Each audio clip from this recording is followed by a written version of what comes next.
All right, so today I'm extremely excited. I'm here with Fabrice, who is the CEO of Bandsintown. So Bandsintown has a music Hey, community of over Michael. hey Fabrice. So there's over 50 million fans on Bandsintown, which is like that's ridiculous. It's a lot of people. And basically, if you're in this industry, you've probably heard of bands in town. But basically, what they let you do is they let fans track their favorite artists, and so that when they're playing a show nearby, it's easy for the fans to know about it. Because I've heard about that before. It pains me to hear this when there are bands who play a show, and then like a week later, the fans are like, "Hey, you should come to New York." It's like we just played New York. Um, so it looks like my video froze for a second, but Fabrice, thank you so much for taking the time to be here today. Michael, nice to meet you. I'm very happy to be with you today. Awesome. So I'd love to start off by just hearing a little bit about your story and how you became the CEO of Bandsintown. Well, I'm a tech and media entrepreneur. Created several companies. At some point, we actually with my partner Julian, we were launching and creating apps, and we realized that there was no equivalent to Fandango in the US to discover concerts. So we kind of started looking what was already going on, and we were, because we were live music fans, we really wanted to find a solution to our problem, personally mostly. And we did notice this app on Facebook called Bandsintown, actually, that had been created to help artists post their tour dates on Facebook. So we acquired the app, and the team joined us, and so we launched the mobile apps in end of 2011, 2012, and really that's what started the Bandsintown growth. We focused mostly on mobile, and that's how the whole story started. Wow. All right. So there's 50 million. Let me just kind of like recap. So there's 50 million music fans who are on there who are like, hey, like we love live music. We want to know when our favorite bands are coming nearby. And how many artists are using the platform? Well, over 500,000 artists are registered on the platform. Wow. So we essentially connect, yes, indeed, about 50 million people and 500,000 artists. We do feature, as many dates as we can. So I was about to say 100%, probably not 100%, but we were really trying to get the largest catalog of tour dates. But we mostly help essentially artists and fan connect. So there's one thing that we were talking about. My video will probably, it just came back. Cool. So there's one thing we were just talking about before we started the interview that really resonated, and I wanted to ask you about. Because you mentioned kind of like the ethos behind the business. You're talking about how it's fun. It's great to see like artists who are super successful who like have big fan bases and come in. But like part of your guys' passion is really helping like even artists who are a little bit smaller to kind of get started. So could you just give me a few lines about what kind of like drives you as a business? Like what's your core focus? Well, we feel that we believe that actually live music is one of the last tribal experience. It's really an experience that connects us all in a very communal moment and probably provide more happiness and understanding to this world. So we feel that we're on a mission to help live music in general thrive, but mostly developing emerging artists to succeed, because the diversity of music is really directly related to the ability to let new artists, new music emerge, rather than only grow the existing artists, which obviously are key and important and which we are happy to support as well. So what keeps us really awake at night is really to help these artists grow and develop and meet their fan base and create bonds and sustainable relationship, long-time relationship with these concert goers, which in my opinion are obviously the most passionate music fans, the most engaged music fans. So they're also very demanding.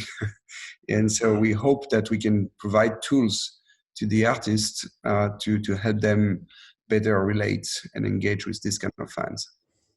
Man, that's so fantastic.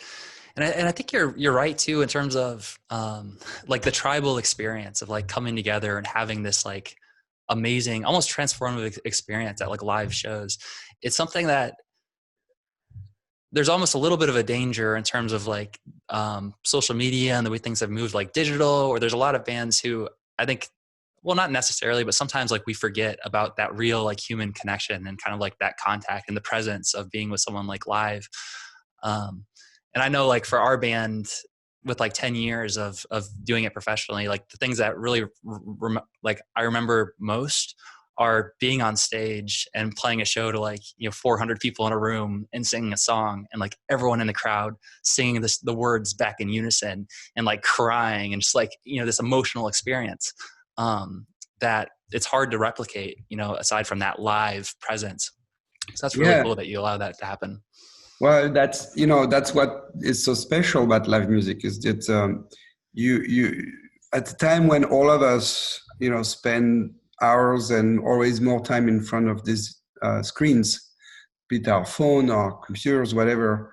Going to a live show is one way to reconnect with the real life, and I think that the value of a live music experience actually is greater today than it was even 10 years ago and 20 years ago and so on, just because there are not as many opportunities to connect with others, to precisely experience this communal experience, but to go to a live music show. And there used to be different. It used to be that you could meet people maybe more socially and so on, but by the nature of the way we currently live and work, we are way more digital than we used to be. So we love to think that we're using a digital tool to kick people out of their home, meet other people, experience and support their favorite artists, enjoy the music, but also I think get a bit smarter, because when you spend a night with other people in a mosh pit, you probably are more tolerant. This is a place where it's fully equal, it's fully diverse. There's no income, there's no title, there's no background. We're just humans together cheering for music and the artists. And that's I think this is very unique in this world. Man, I love it. So, okay. In terms of independent musicians who are at that level where maybe they haven't quite like broken out yet, or they haven't made it like sustainable yet, and they're just starting to move towards that, what are some of the biggest like challenges or mistakes that you see those people facing? Well, it's being a small musician or a new band, to me is very close to something that I know very well, which is to create a startup. You're by nature an artist, but also an entrepreneur, and so there are a lot of similarities to the initial hurdles that you have to overcome. And precisely, it's all about creating a brand. First, finding who you are. What do you want to bring to this world? What's the message? What's the positioning? And how will you create the brand? Which, for people who never did it, can be done by nature, but it's very complex. So that's the starting point, and then making this positioning very sustainable. In other words, making the music and the style that you decided to dominate, or at least to play a sustainable style over time. Trying to grow your brand through your online presence and social networks in a consistent manner, and not just posting and throwing stuff out there.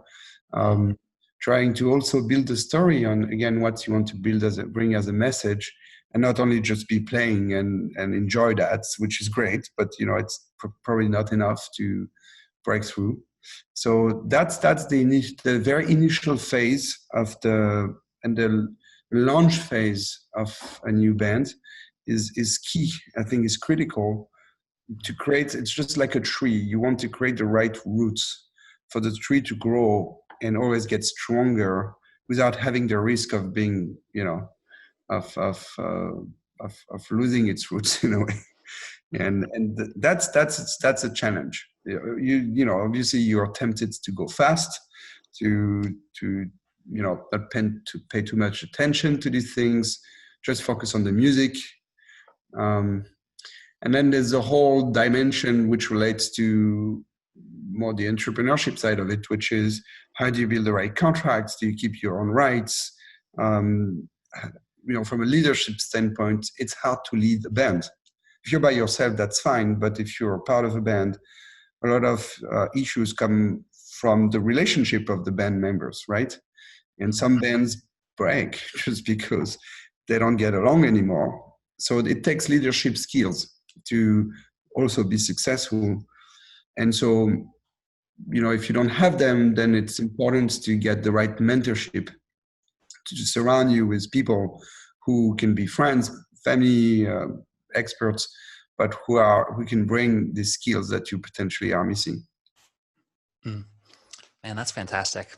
So you mentioned that it looks like my video might have frozen again. So we're just gonna look at a picture of me and my wife when that happens. That's okay. So you mentioned like it's really important starting out kind of in this like startup phase where you're launching to make sure that you're building on the right foundation, make sure that you have kind of like the roots in place. And when you said that, it kind of brought to mind this idea of like wanting, like if you plant a tree, wanting it to grow like fast, like no matter like how quickly, like you're like grow fast. It's like, well, sometimes you gotta plant it and nurture it and like it grows naturally. But in terms of that specific challenge, so like getting started and finding like a brand and finding a message that really like resonates with you, that you align with, what would be some like tips for people to do that? One of the challenges I think some people face is not knowing like if something is artificial versus like real. There's kind of this like this balance that they're struggling with where they're like, they don't want to sell out, or like do something like fake, but at the same time they need to do something that's marketable and that like can be successful. So how would you kind of approach that process of like getting started and building your brand as a band or an artist? Well, whether you're an existing artist or band or you're just starting, the best way is, the best way, there are many ways, but you would try to do a real exercise of almost pinboarding who you are from, think about keywords, images,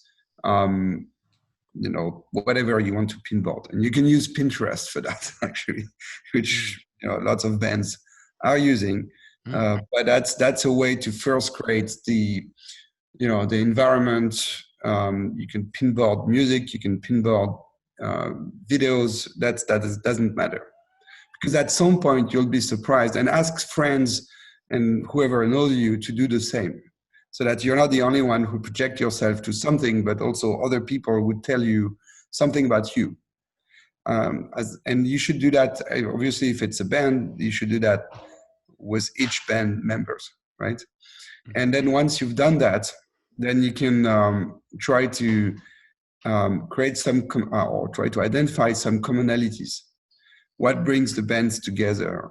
Which are, and from just look at the image, the keywords, and everything, and then you eliminate the noise. So you try to stripe out whatever is just creating noise and out of these commonalities, and there you are. Now you're in front of something that more or less describes some who you are as a person, as a band, as a team.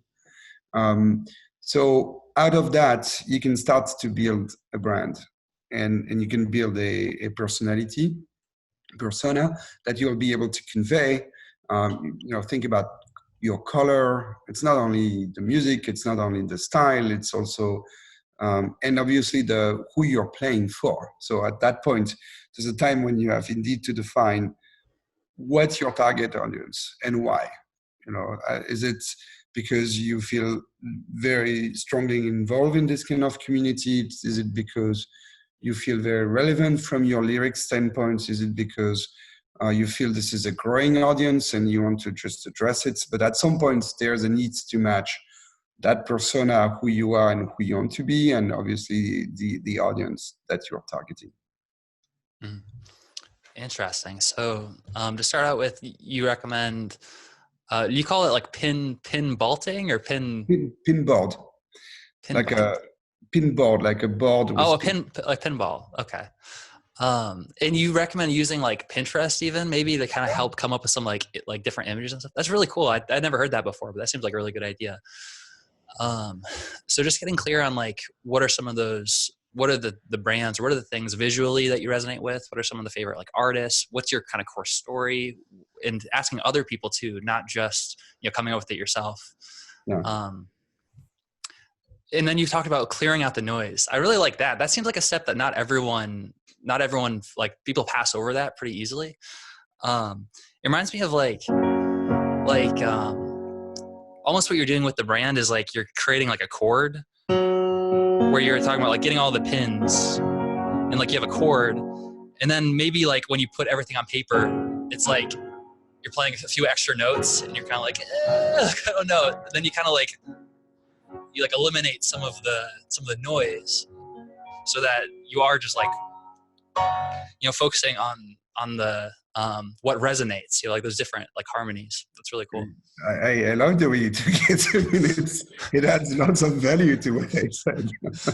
But yes, it's just absolutely. It's always easier to add stuff on the Pinterest than to take them out. So the process of adding them is obviously a very important one, but then it's harder in a way to give up onto some things.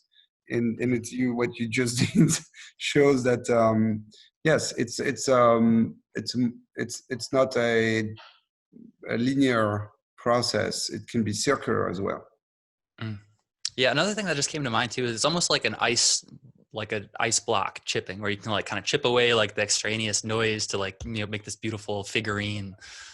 My mind is just thinking in analogies right now, I guess. Yeah. No. I think it's perfect. So, good to use analogy to explain things. So another thing you mentioned that I think is like really important is that ability, like once you kind of have your brand, figuring out who's going to resonate the most, who's going to get the most value out of it, like who are those people, like kind of who's your avatar. So for like a musician who is kind of just getting started and they have their sound, or they think something that sounds kind of unique, they've started to chip away, what are some of the best ways that they can start, finding those people you think that are really going to resonate with their music? I mean, in terms of fans and the Right. audience? Right. The best way is there are several ways, and each artist is a different story. So it's hard to become too general. So everything will sound obvious, and sometimes too much repeated. But once you know who you are, it's always easier to communicate to the right audience, because then you can try to find digital ways. First of all, the way you're going to share and communicate on social networks will be consistent. So you'll start to attract people by granularity. They'll try to come and be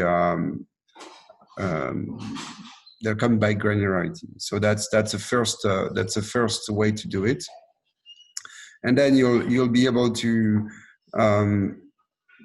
obviously use other means. For me, the obvious way is to start touring, one way or the other, even if it's in small clubs, small venues, small bars. That's the best way to confront yourself to the real world and to the fans. So how do they react to this song? How do they react to the band, precisely to your interactions, your posts and everything, and grow step by step from there, right? That's one way. Others choose different ways. I mean, others choose to really focus only on the music and try to release as many songs as possible to be noticed and to generate interest by releasing music, right? And try to build a presence on the digital streaming services. So I don't think there's only one one scenario. I think the earlier you can get in front of an audience, the better it is, because that's the moment of truth.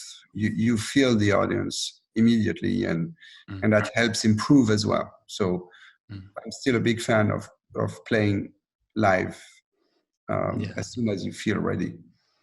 Yeah, that's a really good point. So it sounds like what you're saying is that there's a ton of different ways. Like it's hard to just kind of like generalize and say like, you know, this way is how you do it, or this way, because it's different for different people based on like the market.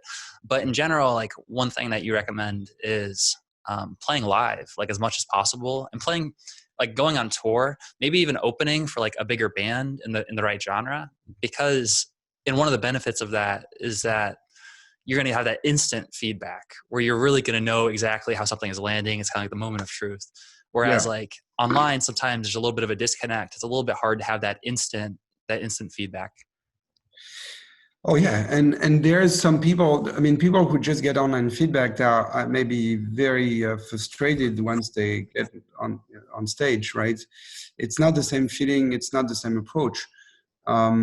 You may have lots of likes on Facebook or followers on Instagram just because of who you look like, or because what you post. That doesn't mean that the music sounds right. So it's a different. I think it's complementary, obviously, and it needs to exist on. And these platforms, in a way, are part of one platform, precisely, or should be part of one platform, which is your brand platform. But the live platform in the digital platform cannot coexist without being related, and cannot exist by themselves. At some point you get to release music, you get to be on stage. Today, 80% of the artist revenues are coming from live music and merch. So no matter what, you're going to be on stage at some point. Yeah. Yeah. That's really important. I feel like, because I mean, there are kind of pros and cons, I think, to like, if you're just starting out and instantly like you want to tour and like you book some like headlining shows and you're just like going out and you're playing for nobody and like just like the bartender in the back of the room, which I've done. We've been there where we're like living out of our car playing for one person in the back of the room. So like, there are ways to kind of like, but even that was like, it's a learning experience. Like it was valuable, like learning, oh yeah, I guess if like we're going to play shows, it would be good to build some relationships first and get them to come out to the show so that we're not just playing for no one. But I do really like your focus there about at some point, like that live performance is where 80% of the revenue is right now for the music industry. And it's important to kind of dial in. So you might as well start doing that and start mastering that as soon as possible. Yeah, it's obviously scary, and that there's obviously pitfalls, but the fact that you've managed to bring enough friends to a show or go on stage is also a proof that at some point you manage to build or relates to a certain group of or certain community. So obviously most of the artists do that by bringing their friends and family, and that's how it starts. Some are starting out of college, or a group of friends that help them start like this. But this feeling of being on stage is critical, I think. Fantastic. Okay, so what are some other challenges that you notice musicians making when it comes to like maybe getting started? So maybe we could actually dive in a little bit here. You mentioned, and I've experienced this too, where it's like the feeling of getting on stage and performing can be like really scary, kind of, because you have to like allow yourself to be seen in a certain way and allow yourself to, maybe fall on your face and look stupid. So could we speak a little bit about that, and maybe like what are some ways that someone can overcome that or can embrace that and do it anyways? Well, it's a lot of preparation. It's a lot of hard work. That's not any different from any other type of work, in a way. It's not definitely takes lots of discipline, preparation, and hard work to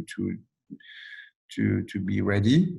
And then it's practice. I assume that once you start to, you're getting better and better by just practicing and doing it again. But that's yeah, it's also about being ready on all fronts, and not only be ready on the musical and lyrics side. It's also being ready on the precisely the social media aspects of it, and the way to announce it, and the way to also say thank you after the show or after the event. So that's not that, it's indeed a multifaceted project, which takes time to prepare. Mm. Yeah, so that's a good point. So like, one thing that's going to help with the fear is like actually being ready and being prepared. It'll just make you feel better. Do you think, I mean, I feel like one thing that holds people back sometimes is almost like leaning to, because there's kind of that balance, right? Where it's like, you want to be prepared, but at the same time, like you have to be willing to like you realize it's never going to be perfect, or it's like, you're never going to like fully do it. So like, what about for people who are maybe leaning in that direction where it's like they have been pushing back the release for like 2 years, or like they're ready to get on stage? Like, I mean, I guess one thing that I would want to share from experience is like, for a lot of artists, like getting up and going on stage, I think that we're told that or at least we believe that we should try to calm ourselves down, where it should be like, all right, like take deep breaths and just like calm down. Like it's almost like we're resisting the way we're feeling. Like we shouldn't be feeling nervous or like excited. When it's like, that's just going to be the way it is. Like, especially your first time going up on stage and doing it, it's gonna be really scary. So maybe like one tip would be to kind of just like embrace what you're feeling, and instead of seeing it as like nervousness, see it as like being excited. Like it's just like your body being like, yeah, like, this is what I should be doing. It's a little bit like scary, but it's good. And no matter what, when you watch it again several years after, you always feel that at that point, at that time, you were not performing at your best compared to what you became a few years later. So there's no reason to be overwhelmingly nervous, because it is what it is. The reality is that it takes a lot of courage to be an artist. And I have a great sentence around courage, which came from Churchill, if I'm not mistaken, which is that be courageous is not to have no fear, but it's to be to fear and continue. So it means that you experience fear, but you do it. And I think that's what it is to be courageous. And they do it again and again every time they go on stage. It's a challenge anyway. For some people, it's going to be a challenge for their entire life. It's going to be, well, no matter how successful they become. So that's part of the one of the challenge that artists have to overcome. There are so many others. Right. Yeah, that's so awesome. I love that quote. So like, courage isn't the lack of fear, it's the taking action in spite of the fear. And yeah. There's another quote that I heard, I think it was like Brendan Burchard talks about how something along the lines of like, I hope your goals are big enough to freak you out a little bit, where it's like there's always like something that's going to be scary that's coming up that kind of requires you to step up. And if there wasn't, then your life would probably get pretty boring pretty fast. You're not stretching yourself, for sure. Right. For sure. So one question that I wanted to ask for you, being the CEO of Bandsintown, is how could someone like best leverage your platform, as they're kind of growing their fan base and they're starting? Because I mean, we were just talking about, because my band, we're playing a couple of shows in a few months from now, and he was like, look, like you have like 50-some thousand trackers. You realize that you can send out a message to all of those people. And it's not like Facebook. It's not like you're only going to see a filter, like a fraction, like it's going to be significantly more of those people. And I'm like, should have had a V8, like, well, I'm glad we spoke. Yeah, absolutely. And so, Yeah, Yeah. like what are some best ways they can utilize Bandsintown? Yeah, so we do provide a full suite of tools and dashboard to the artist. We contribute value to the artist. We don't extract value from the artist. So the point is, all this suite is completely free. And so once you log in into the, so I can share the address now. It's manager.bandsintown.com. Mm. You create an account. You're going to claim your artist page. And once you do that, you have access to a whole that suite of tools. It's obviously enables you to post and publish your tour dates to not only on Bandsintown but on many platforms, because we have agreements with other platforms to provide them with tour dates. We have technical integration, so with Facebook, with Google. We're providing tour dates to Alexa from Amazon. It's Bandsintown and beyond Bandsintown that where those dates will be published. So that's for us. It's a way to provide the greatest level of awareness to all the artists that publish their tour dates. You can choose whether and when you want to publish your tour dates, so you can schedule, or you can ask us to publish them on your behalf when they are released. So that's the first set of tools. You can publish a bulk of tour dates. So if it's an entire tour, it's very easy to upload all the tour dates, and we'll adjust and add all the venue locations and the links. And then there are other set of tools. So first is, how do you make your tour dates available on your own platforms?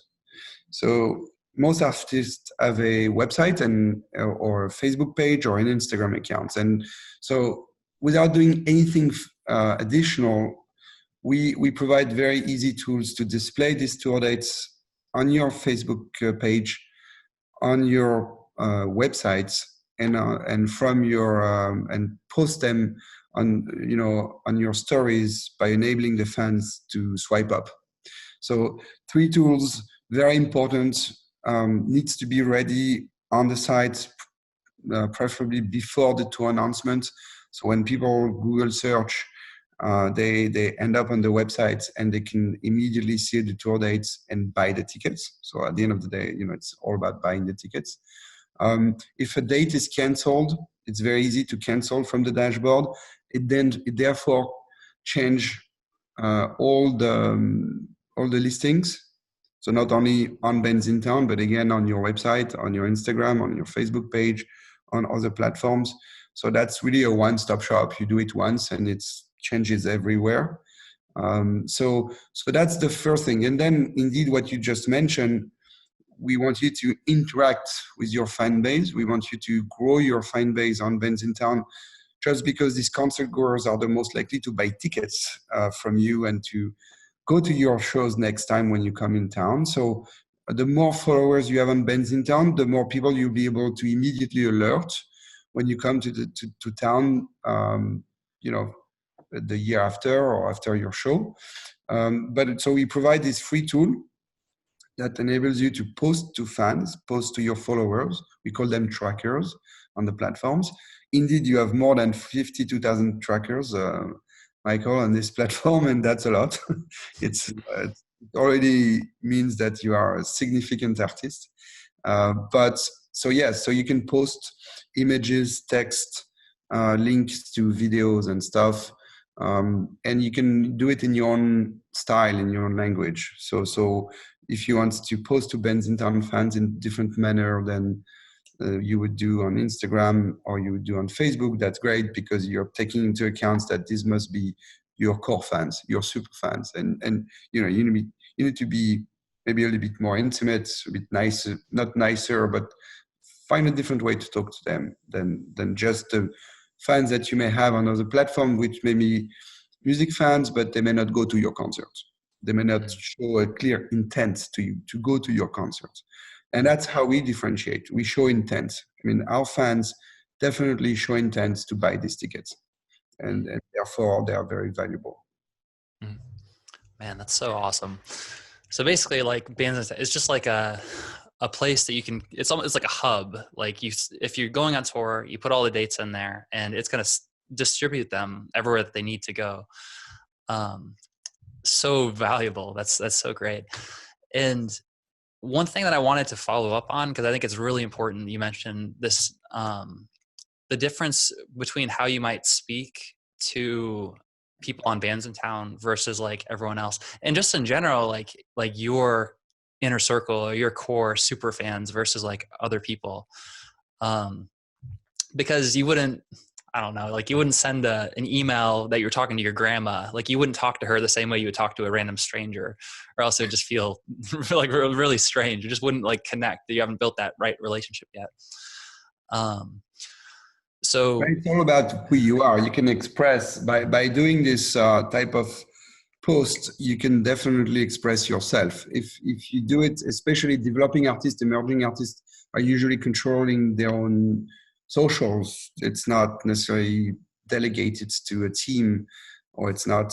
So it can be very authentic. It can be really yourself. That being said, it needs to be yourself, but again, always relating back to your brand, your DNA, and who you want to be. So that's, this is where you still have to be on check in a way. But that's an opportunity. Yes, it's an opportunity to think how you speak to your fans. What kind of you can launch sweepstakes, competitions. Promoting merch, album launch. I see artists testing tracks on Bandsintown. So, that's because the fans that are really on Bandsintown are usually your earlier fans. Because they if you go on tour before even being signed by a label, you really do a lot of live music. These will be your very the fans of your very early stage fans. They are very valuable. They are super important because they'll be there for you.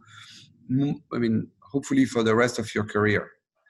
And they are like key influencers, people that you really can activate, people that you should really try to, I don't know, have lunch or have a drink or whatever, really nurture as your initial fan base, which they'll help you socialize who you are. They'll help you announce your show as well when you come to town and so on. So they have an enormous amount of value going forward.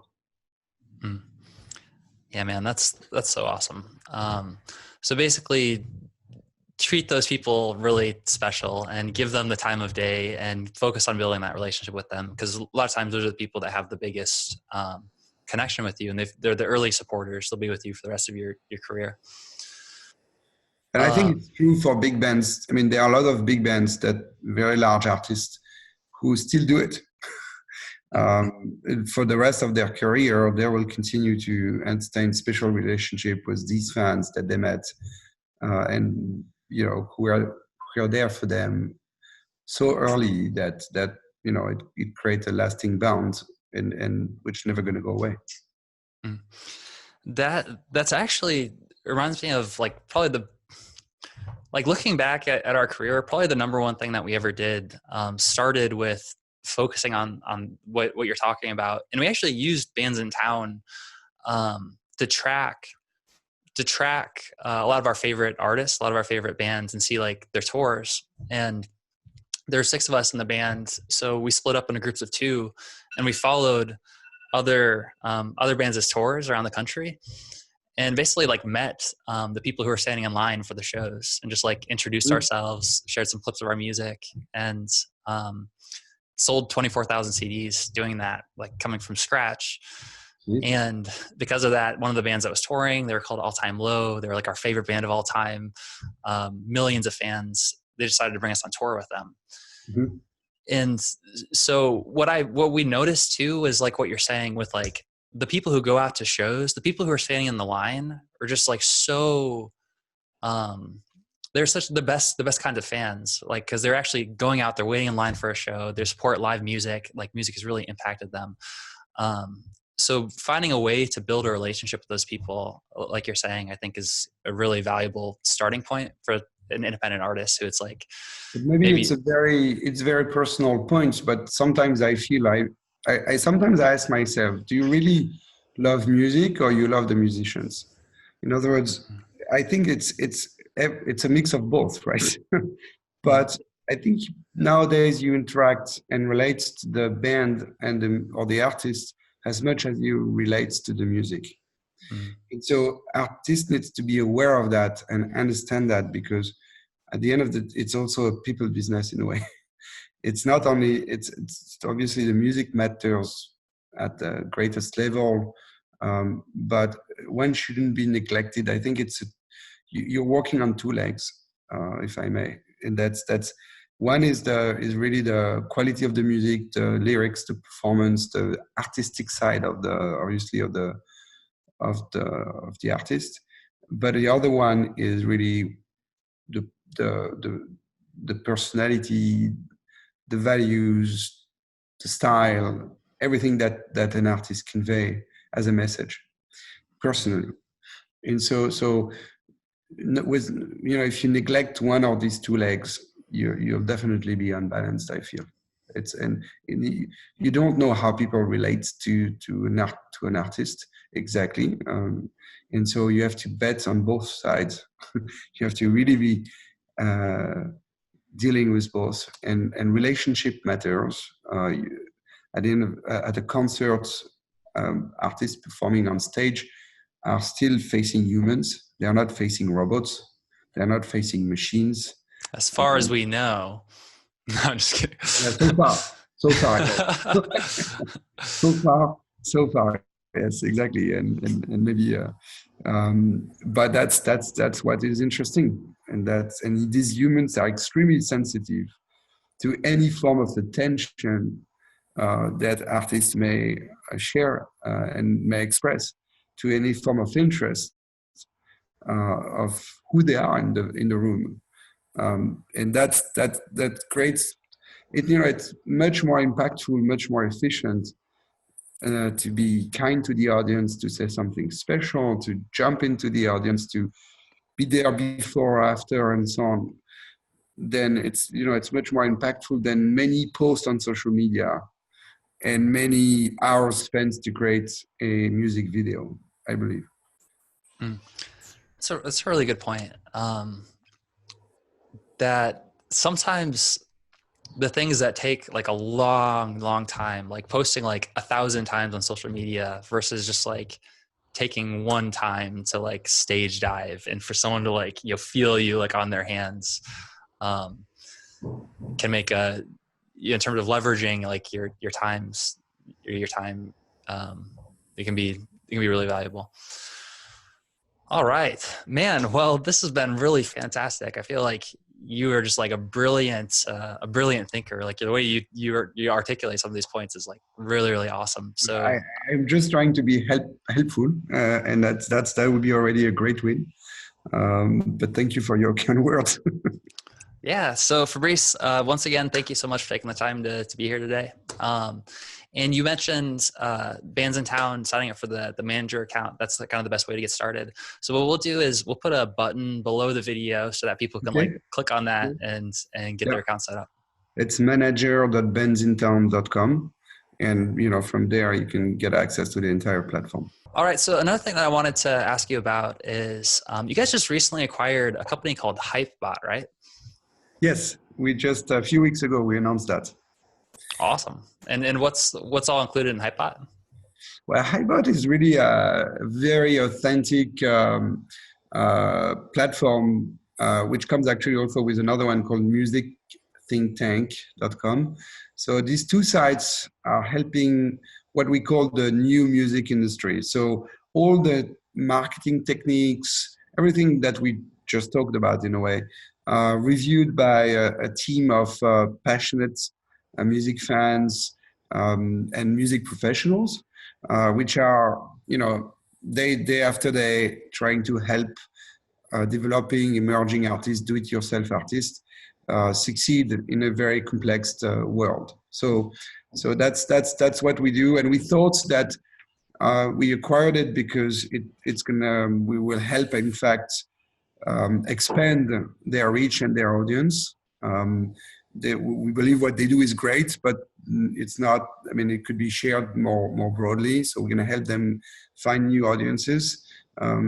It's mostly read by the music industry, and there's appealing contents that could be shared among a greater set of musicians and artists.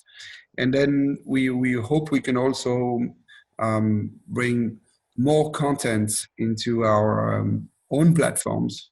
So the Bandsintown manager, for example, is indeed sharing weekly news and updates with artists and their managers. And so, obviously iBot will help us highlight more content. Fantastic. So like, let's say that someone's watching this right now and they're interested in kind of like utilizing that platform. What's a good starting point for them? Well, it really looks like an editorial site. So there are posts every day, and each post is usually focused on how to build a loyal fan base, or how to deal with music rights, because it's kind of complex environment. So that's so they can find news every day that helps them navigate this world, or they can also dig and find. I think there are more than 14,000 posts in the database. So I'm sure they can find articles that relate to their questions or their issues quite immediately. Sweet. So I'm just gonna pull this up so everyone can see it. Yeah, So this is exactly. Hypebot right here. Yeah. Wow. Yeah, so you do have lots of tips and advice coming from usually great professionals writing these posts, and that's it's a fascinating database of content, which is immediately actionable for developing artists. Yeah, this is fantastic. And is there a way for someone to subscribe so they get like a daily like email, or should they just come back here like every day? Or no, there's all you can follow on social networks, and there's an email list. Yes. Oh, here it is right here. Sweet. Yeah, exactly. Oh, everyone's gonna know my email address now. Perfect. Sweet. All right. All right, Michael. It was a great journey. Thank you very much. Yeah, thank you again for taking the time. This is a lot of fun.